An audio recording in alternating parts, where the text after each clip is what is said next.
Maajatan aadaa teenya maali duroo waan takka eegalu eebbaan eegalla kanaafuu eebbaan akka nu eegalan abbaa gadaa gara waltajjiitti nafeeraa isin ammoo naasi maqame beekam isin otan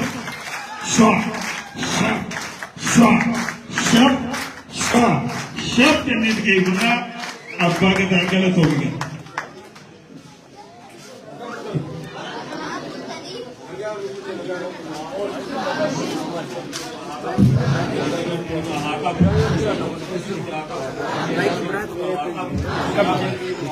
Ya?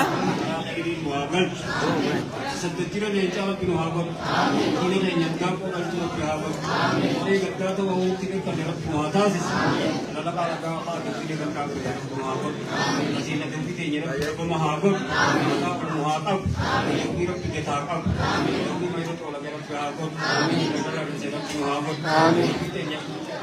Gawa gani itu dia habaq, satu cara kata kena atas, satu tanah itu kena habaq, kita kena habaq. Ada cara kita orang kena habaq, kita juga kena kena nafsi kena kena waif, itu waif kena kena koresin, kita kena kena najisin, kita kena kena loisin, kita tanya apa mahabaq, kita orang guru tak kahweh, kerja abu yang bahaya.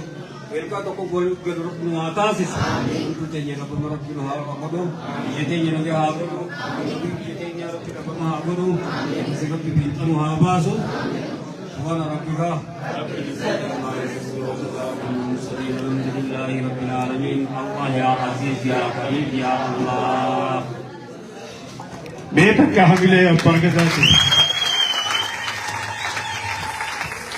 ayye akka sagantaa teenyaatiin